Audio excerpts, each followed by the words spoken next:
छाए जाती एकता, अनेकता बिलाए जाती। होवत कुचिलता, कते बन कुरान की। पाप ही पर पक जाते, धर्म धसक जाते। बरन गरक जाते, सहत विधान की। देवी देव देहुरे, संतोख सिंह दूर होते।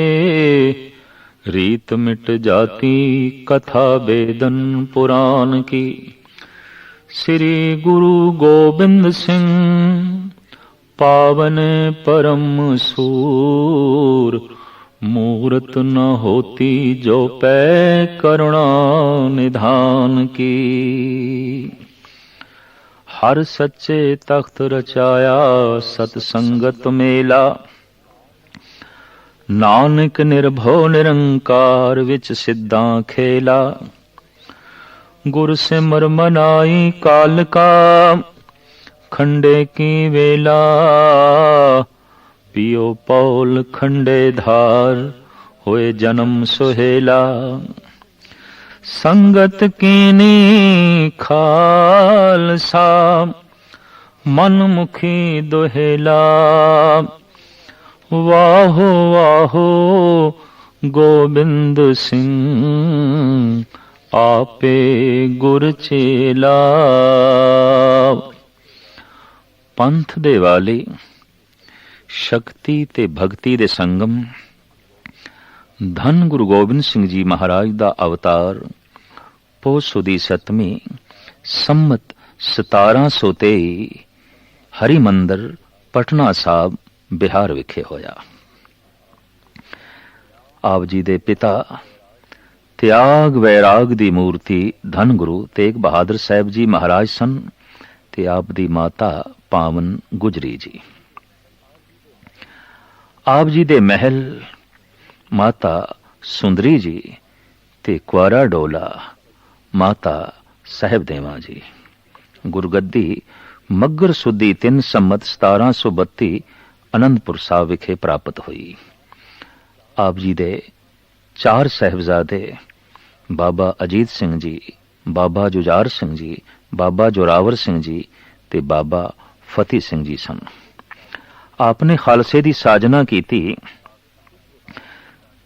1 विसाख संमत 1756 ਨੂੰ आपने जो जंग लड़े उन्हां दे ए नाम ने भंगाणी दा युद्ध, नंदौड़ दा युद्ध, गुलेर, आनंदपुर, चमकौर ते मुक्तसर दी लड़ाइयां।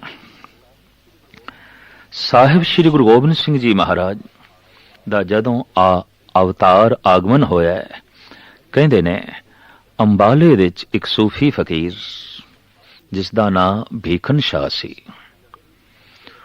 ਉਹ दिन चढ़दे दी तरफ नमाज पढ़न लगा। नाल दे खलीफिया ने पुछ लिया, साईं जी की हो गया थानू? जिस पासे आप नमाज पढ़ रहे हो वली अल्लाह दा घर इधर नहीं है, वली अल्लाह ते पश्चिम दी तरफ है। दिन लथे दी तरफ नमाज पढ़ी दी है, चढ़दे दी तरफ नहीं। तां गंभीर होके ये फकीर कहन लगा, उस अल्लाह दा नूर अज पूरब विच प्रगट होया है और ये दर्शनां नूं भी चले है और इस दा नाम साईं भीखन शाह सी। सब तो पहले इस परम आत्मा दा इस नूं ही पता चले है कि गुरु तेग बहादुर साहब जी महाराज दे घर दे जिस आत्मा दा आगमन होया है वो परम शक्ति ते भगती दा संगम है। गुरु गोबिंद सिंह जी महाराज दी जीवन कथा उन ते बहुत सारियां ने लिखी है, पर एक कमाल दी गल है अवतारी पुरुषां दे कि गुरु गोबिंद सिंह जी महाराज ने अपनी जीवन कथा आप भी लिखी है। 10वें ग्रंथ दे मौजूद है, अब मैं अपनी कथा बखानो तप साधत जहें विद मोहे आनो। आप उत्तराखंड दे एक ऐसी थां जिसनों हेमकुंड कहते ने, उत्थे आप तप करते रहे पिछले जन्म दे। ਇਹ ਤਪੱਸਿਆ ਕਿਤਨੀ ਗਹਿਰੀ ਸੀ। ਸੰਖੇਪ ਦੇ ਸਾਹਿਬ ਦਾ ਇਹ ਫਰਮਾਨ, ਇਹ ਬਿਦ ਕਰਤ ਤਪੱਸਿਆ ਭਇਓ, द्वै ते एक रूप होए गयो। एक रूप हो गए सी। चिंतन करदे करदे प्रभु विच लीन होए ते प्रभु ने हुक्म कीता, तुसी जाओ जगत दे जगत दा कल्याण करो। किसे महान आत्मा दा जन्म किसे महान घर दे च हो सकदा है। पथरेली जमीन दे गुलाब दे फुल नहीं पैदा होंदे और बंजर जमीना दे फलदार बूटे नहीं उगदे। इतनी महान आत्मा दा जगत दे आगमन होवे तो कोई महान कुख चाहिदी सी, महान पिता चाहिदा सी। तो गुरु तेग बहादुर साहब जी महाराज दे घर गुजरी जी दी कुखों आप दा पटना साहब दे आगमन होया। साईं भीखन शाह ने बालक गुरु गोबिंद सिंह जी महाराज दे कदमां ते सजदा कीता है, मत्था टेकिया और हथ दे दो मिश्री दियां रोड़ियां रख के बालक गोबिंद राय दे अग्गों कीतियां ने। पातशाह ने दोहां ते हथ रख दिता। मकसद सी इस फकीर दा, तुसी हिंदू दे गुरु हो कि मुस्लिम दे, थोड़ा चानना किसनू मिलेगा। आपने दोहां ते हथ रख दिता और आख्या, ये सूरज दा चानना किसे एक दा नहीं, ये ते सांझा है, असी सांझे हैं, असी सारे आंदे हां। वाकई आप दी सेना दे और आप दे सिखां दे चारे वर्णां दे पुरुष ते सन, पर पीर बुद्धू शाह जैसे मुस्लिम फकीर भी आप दे कदमां तो निछावर होंदे रहे, सदके होंदे रहे। दैवी गुण रब्बी गुण बचपन दे ही प्रगट होंदे सन और जगत दी कोई पकड़ नहीं दखड़ नहीं, ये आप दी जीवन शैली तो पता चलदा सी। सोने दे कंगन हीरे मोतियां नाल जड़त आसाम दे राजे ने भेंट कीते सन। माता जी ने ये दोवें कड़े सतगुरां नूं पहना दिते। गंगा दे तट ते बच्चियां नाल खेडदे पए ने। किधरे एक कड़ा जांदा रहा। वापस आए माता जी ने सिर्फ इक्को ही कड़ा वेख्या ते पुछ बैठे, लाल जी सोने दा ओ कड़ा हीरे रत्ना नाल जड़त किथे गुआ के आयो, किथे सुटे? सतगुरु कहन लगे, गंगा च। केड़ी थां ते? माता जी नाल चल पे और होर सिख सेवक भी जब तट ते पहुंचे, माता जी पुछदियां ने, कंगण किथे सुटिया? दूजा भी हाथ तो उतार के परों सुटिया, आखिया इत्थे सुटिया। चूंकि गुरु तेग बहादुर साहब जी महाराज कह गए सन कि गोबिंद राय नूं कहना कुछ नहीं, वो जो कुछ भी करनगे जगत दे कल्याण हित करनगे। तो गुरु तेग बहादुर साहब जी महाराज दे बचनां नूं पालदे होए माता जी चुप रह गए। ठीक, ये भी कौतक है, ये भी इन्हां दी लीला है। भावें आप दी आयु ते बहुत छोटी है, पर धनुष विद्या दे आप दा शौक सी, तलवार चलाण दे आप दी रुचि सी। इत्थों ही पता चलदा सी कि देश दियां गुलामी दियां जंजीरां इन्हां दे हत्थों ही टुटणगियां। कहंदे ने राजा अशोक ने महात्मा बुद्ध दी शिक्षा तो प्रेरित होके जिस गंगा दे तट ते तलवार सुटी सी, वो पाटली पुत्र पटना दा गंगा दा ही तट है। और गजब दी गल है, धन गुरु गोबिंद सिंह जी महाराज ने इसे ही पाटली पुत्र, इसे ही पटने दे गंगा दे तट तो तलवार चुक लई। आप दे बड़े कीमती बोल ने, चुंकारज हमा हीलते दरगुयस्त, हलालस्त बुरदम व शमशीर दस्त। जद शांति वैराग ज्ञान ध्यान नाल मकसद हल ना होवे, सच नूं विघन पैंदा होवे, तां तलवार चुक लेनी भी धर्म है, शस्त्र उठा लेना भी धर्म है। ये आप दे ਸਿਧਾਂਤਿਕ ਨੁਕਤੇ ਸਨ। 6 ਵਰਿਆਂ ਦੀ ਉਮਰ ਵਿੱਚ ਤਰ੍ਹਾਂ ਤਰ੍ਹਾਂ ਦੇ ਕੌਤਕ ਤੇ ਖੇਡਾਂ ਕਰਦੇ ਹੋਏ ਆਪ ਨੇ ਉੱਥੋਂ ਚਾਲੇ ਪਾਏ। ਯਾਦਗਾਰੀ ਅਸਥਾਨ ਜਨਮ ਅਸਥਾਨ ਤਖਤ ਸਾਹਿਬ ਪਟਨਾ ਬੜੇ ਸੁੰਦਰ ਰੂਪ ਵਿੱਚ ਬਣਿਆ ਹੋਇਆ ਹੈ। ਗੁਰਦੁਆਰਾ ਬਾਲ ਲੀਲਾ ਔਰ ਹੋਰ ਅਨੇਕਾਂ ਆਪ ਦੇ ਪਾਵਨ ਅਸਥਾਨ ਯਾਦਗਾਰੀ ਉੱਥੇ ਬਣੇ ਹੋਏ ਨੇ। ਆਪ ਆ ਕੇ ਅਨੰਦਪੁਰ ਸਾਹਿਬ ਦੇ ਜੋ ਹੈ ਟਿਕੇ। ਕਹਿੰਦੇ ਨੇ ਜਿਸ ਦਿਨ ਗੁਰੂ ਤੇਗ ਬਹਾਦਰ ਸਾਹਿਬ ਜੀ ਮਹਾਰਾਜ ਦਾ ਸੀਸ ਆਪ ਦੇ ਕੋਲ ਲਿਆਂਦਾ ਗਿਆ ਤੇ ਸਤਿਗੁਰਾਂ ਦੀ ਸ਼ਹਾਦਤ ਦੀ ਖਬਰ ਸੁਣਾਈ ਗਈ ਤਾਂ ਮਹਾਰਾਜ ਕਹਿਣ ਲੱਗੇ ਦਿੱਲੀ ਦੇ ਵਿੱਚ ਬੜਾ ਰੋਸ ਪੈਦਾ ਹੋਇਆ ਹੋਵੇਗਾ, ਬੜਾ ਜੋਸ਼ ਉਮੜਿਆ ਹੋਵੇਗਾ। ਤਾਂ ਹੱਥ ਜੋੜ ਕੇ ਰੰਗਰੇਟੇ ਨੇ ਆਖਿਆ ਨਹੀਂ, ਦਿੱਲੀ ਦੇ ਸਿੱਖਾਂ ਨੇ ਤੇ ਕਹਿ ਦਿੱਤਾ ਅਸੀਂ ਸਿੱਖ ਹੀ ਨਹੀਂ ਆ। ਮੁਗਲ ਸਿਪਾਹੀ ਜਦ ਘਰ ਘਰ ਦੇ ਚ ਪਹੁੰਚਦੇ ਰਹੇ ਸਿੱਖਾਂ ਦੇ, ਆਪਣੇ ਗੁਰੂ ਦਾ ਧੜ ਤੇ ਚੁੱਕ ਕੇ ਲਿਆਓ, ਤੁਹਾਡੇ ਗੁਰੂ ਦੀ ਲਾਸ਼ ਪਈ ਏ, ਉਹਨਾਂ ਦੀ ਦੇਹੀ ਪਈ ਏ, ਚੁੱਕ ਕੇ ਲਿਆਓ। ਡਰਦੇ ਮਾਰੇ ਸਹਿਮ ਗਏ ਸਿੱਖ, ਕਹਿਣ ਲੱਗੇ ਨਹੀਂ ਅਸੀਂ ਸਿੱਖ ਨਹੀਂ ਆ।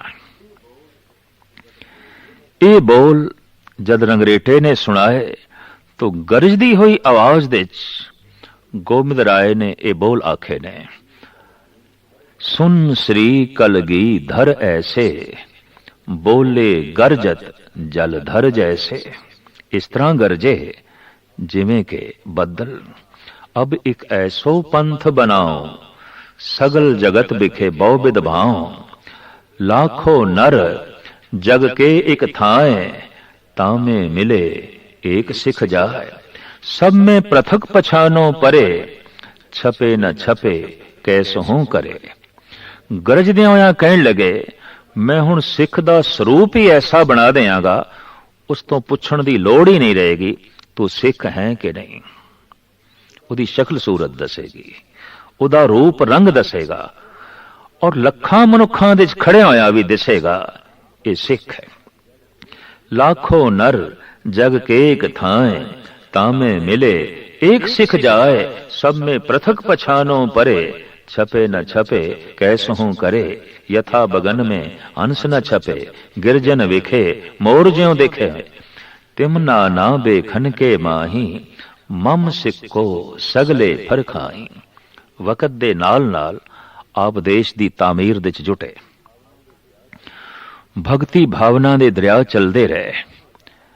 सिख ते मानवता दिमागी तौर ते उज्जवल हो सके, ਸਾਹਿਤਿਕ ਰੁਚੀਆਂ ਵੀ ਇਸ ਦੇ ਅੰਦਰ ਪੈਦਾ ਹੋ ਸਕਣ ਤਾਂ ਆਪ ਨੇ 52 ਕਵੀ ਵੀ ਆਪਣੇ ਨਾਲ ਰੱਖੇ।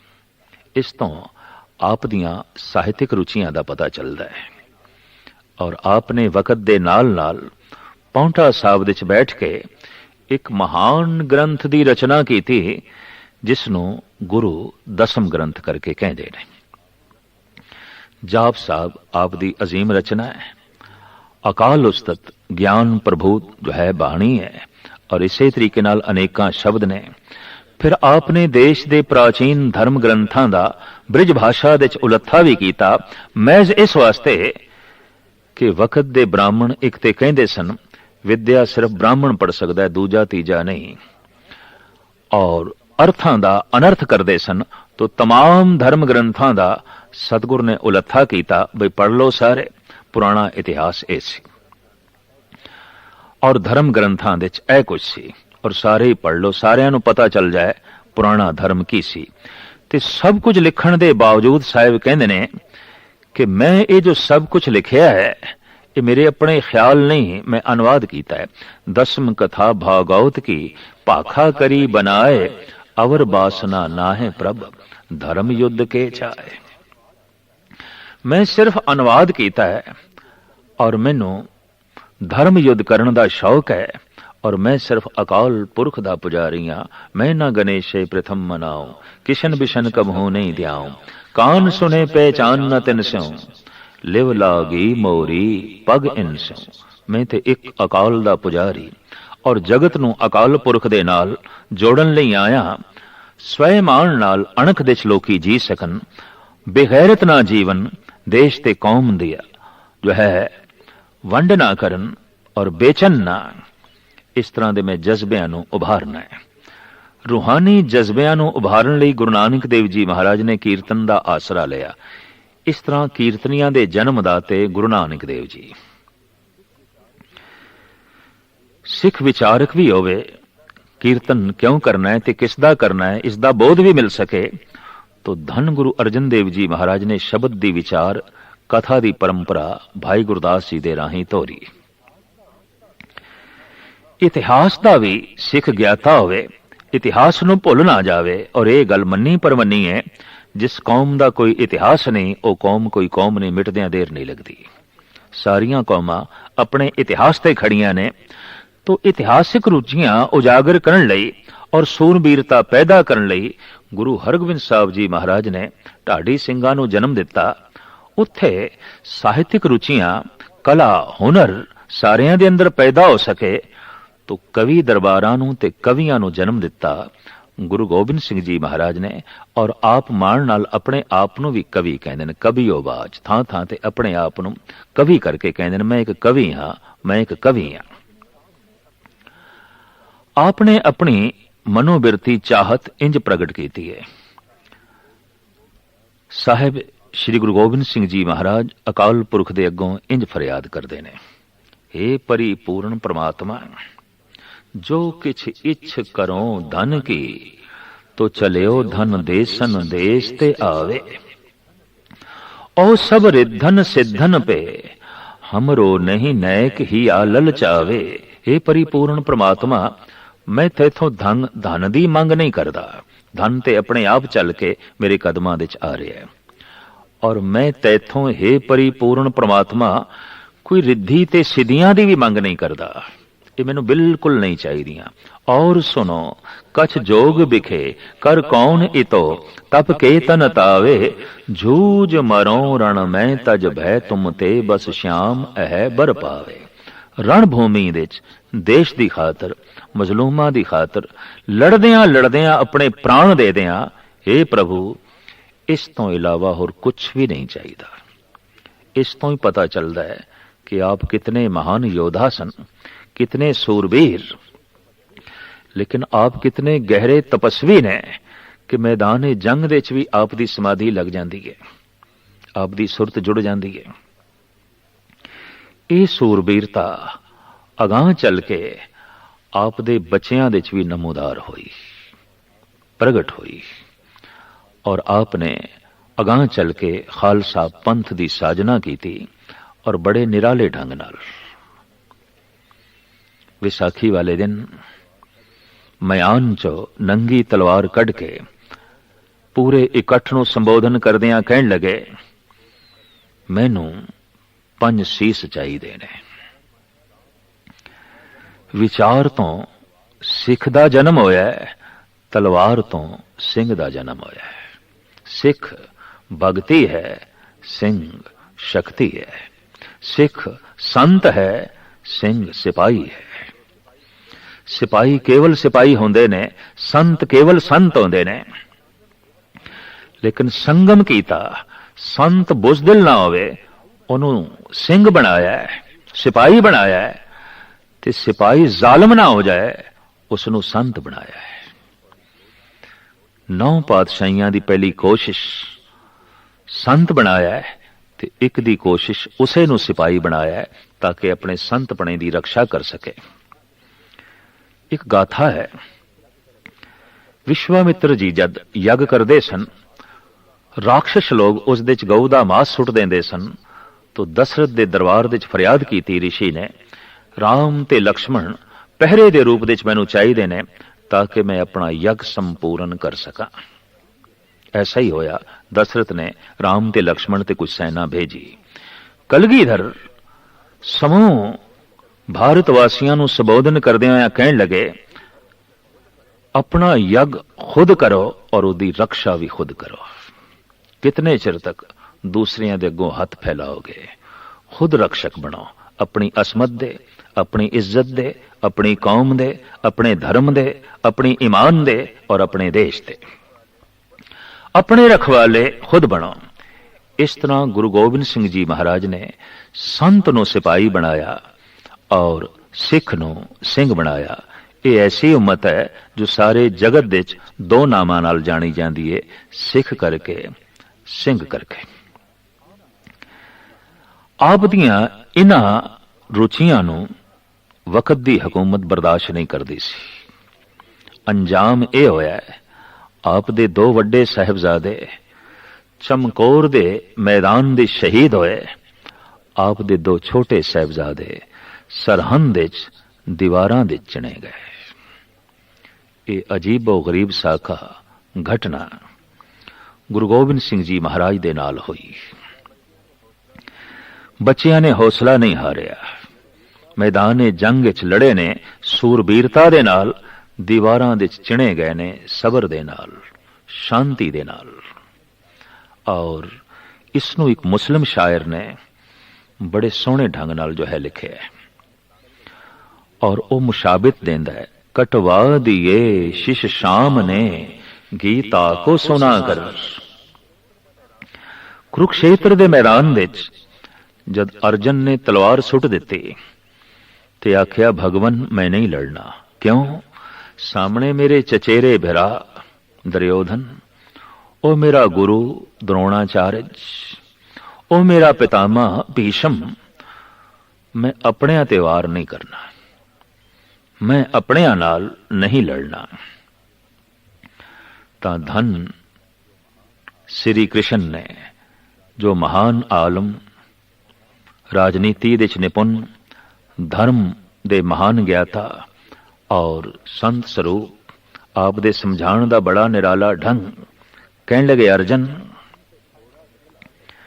अपने जिस्म ते फोड़ा निकल आवे मवादी तां मनुख ये थोड़ी कहंदा कि मैं उसनूं चीरना नहीं, चीरना पेगा, मवाद कढ़नी पेगी। ये भावें तेरे अपने ही ने सारे, पर देश धर्म नूं चमड़े होए मवादी फोड़े ने, तो इन्हां नूं चीर दे, तैनूं कोई पाप नहीं लगेगा। ऐसे सोहणे ढंग नाल उदाहरण दे के समझाया। सुट्टी हुई तलवार अर्जन ने फिर चुक ली, उसके अंदर सूरबीरता फिर पैदा हो गई। ये मुस्लिम शायर अला यार खां कहंदा है, कटवा दिए शिश शाम ने गीता को सुना कर। गीता दा फिलसफा सुना के किसे नूं लड़न मरण दी जाच सिखाणी, ये गल कुछ होर है, पर गुरु गोबिंद सिंह तेरी गल कुछ होर है। क्यों? कटवा दिए शिश शाम ने गीता को सुना कर, रू फूंक दी गोबिंद ने बेटों को कटा कर। अपने ही बच्चियां नूं कटवा के, शहीद करवा के, मरण दा जज्बा, लड़न दा जज्बा समुची उम्मत विच गुरु गोबिंद सिंह जी महाराज ने पैदा कर दिता। आर्या समाज दे उगे प्रचारक लाला दौलत राय, जिन्हां दी किताब है सुआने उमरी गुरु गोबिंद सिंह, जो 1906 विच लिखी गई, उस विच लाला दौलत राय कहंदे ने कि मैं जद रामायण दी जंग दा अध्ययन करदा, उत्थे दो इस्त्रियां दिखाई देंदियां, एक सीता, एक सुरूपनखा। जे इन्हां दोहां नूं एक पासे कर दईए, युद्ध नहीं होना सी, ये जंग नहीं होना सी। लक्ष्मण सुरूपनखा दी नक ना कटदा, रावण सीता नूं चुक के ना लियांदा, ये युद्ध नहीं होना सी। फिर वो कहंदा, जद मैं महाभारत दे युद्ध दा अध्ययन करदा, उत्थे एक इस्त्री है द्रौपदी। कहंदे ने नवें बने महल दी जद वो चट करन लगे, तो घर नूं सजाया सी द्रौपदी ने। अंदर एक सरोवर सी, उहदे ते इस ढंग दे रंग पाए सन कि सरोवर जमीन लगदी सी। जब दुर्योधन आया है और उन्हें जमीन समझ के पैर रखे तो पानी च गिर गया। जो बड़ी सुंदर पेंटिंग, चित्रकारी द्रौपदी ने की सी, सारी बिगड़ गई। क्रोधित होके द्रौपदी दे मुंहों निकले है, ये अंधे दा अंधा ही है। धरतराष्ट्र अंधा सी। ये कौड़े बोल चुभ गए, बदले दी भावना पैदा हुई। एक दे मुंहों कौड़े बोल निकले और एक कौड़ेपन नाल इतना पेश आया कि उसने भरी सभा विच द्रौपदी नूं नगन करन दी कोशिश की, अंजामकार भयंकर युद्ध होया। तो इस जंग दा कारण द्रौपदी एक इस्त्री। संसार दे सियाणे कहंदे रहे ने युद्ध होण दे यही कारण ने, जर जमीन जोरू। या जमीन दी खातर लड़ाई होवेगी, या स्त्री दी खातर, या सोने चांदी धन दी खातर। पर लाला दौलत राय कहंदे ने जद मैं गुरु गोबिंद सिंह जी महाराज दे योद्धां दा अध्ययन करदा तां हैरान हो जाना, ये जंग धन दी खातर नहीं सी, ये युद्ध जमीन दी खातर नहीं सी, ये युद्ध स्त्री दी खातर नहीं सी, ये युद्ध मजलूमां दी रक्षा दी खातर सी, देश दी रक्षा दी खातर सी। रूहे जमीन दे ऐसा इको एक पुरुष होया है जो लड़िया है सिर्फ देश दी अणख दी खातर, ईमान दी खातर, मजलूमां दी खातर। अपनी कोई चाहत नहीं, अपनी कोई मंग नहीं सी। आप दा नारा सी, धर्म तो बिना राज नहीं चल सकता और धर्म तो बिना राज शक्ति सारियां नूं दलदी है, मलदी है, नेस्तो नाबूद कर दिए। राज बिना न धर्म चले हैं, धर्म बिना सब दले मले हैं। साहिब दा ये फरमान सी, समाजिक जीवन दे च, राजनैतिक जीवन दे च, आर्थिक जीवन दे च धर्म नूं जोड़ो ताकि जिंदगी दे सारे पहलू पावन होवन। यही संदेश उपदेश देंदे हुए आप राजपुताने तो लंघे, मध्य भारत तो लंघदे हुए फिर सहजे सहजे महाराष्ट्र दे शहर नांदेड़ दे च पहुंचे ने। उत्थे आप जी दे जख्मां दे टांके खुल गए और ਸਿੰਘਾਂ ਨੂੰ ਕਹਿਣ लगे असी जा रहे हैं।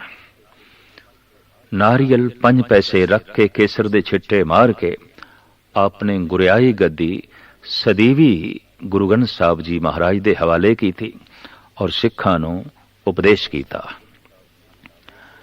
हमेशा गुरु ग्रंथ साहब जी दी ताबिया च रहना और धार्मिक तौर ते, समाजिक तौर ते, आर्थिक तौर ते, राजनैतिक तौर ते रहबरी थोड़ी गुरु ग्रंथ साहब जी महाराज करनगे।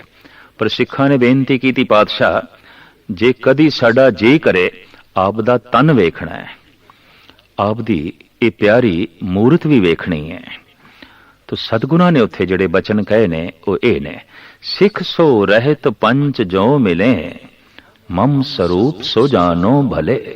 पंज रहत वानिए सिख जे किधरे मिल जान, जिन्हां दे तन दे उत्ते पंज ककार होवन, जिन्हां दे मन विच पंज बाणियां दा जाप पाठ होवे, जिन्हां दी रसना दे उत्ते मूल मंत्र ते गुरमंत्र दा उचारण होवे, इस तरह दे पंज जे किधरे मिल जान तां समझ नहीं वो मेरा ही रूप है। सिख सो रहत पंच जो मिले, मम स्वरूप सो जानो भले। सिख पंचों में मेरो वासा, पूरन करो धरो जय आसा। मैं काया करके, शरीर करके पंथ दे चा और मैं आत्मा करके गुरु ग्रंथ दे चा। इस वास्ते रूहानी शक्ति दे संगम गुरु ग्रंथ साहब जी महाराज ने और शरीरक शक्ति दा संगम गुरु पंथ है। जैसे भी ये वाक सतगुरां दी जबान चो निकले ने मुबारक रसना तो उस दिन दा पंज प्यारियां नूं गुरु समान ही समझिया जांदा है। काया गुरु पंथ है और आत्मा गुरु ग्रंथ है। गुरु ग्रंथ साहब जी महाराज मूल प्रभु नाल जुड़न दा वसीला यही गुरु ग्रंथ साहब जी महाराज दा उपदेश और यही गुरु गोबिंद सिंह जी महाराज दी जो है देशना। छोटी जी आयु गालबन सिर्फ 42 साल दी आप दी ये आयु है, जिस दे आपने महान मार्का खैज कम कीते, देश दी तामीर कीती, लोगों के अंदर धार्मिक रुचियां उजागर कीतियां, सियासी सूझबूझ पैदा की, जुल्म नाल टकराव का जज्बा पैदा किया।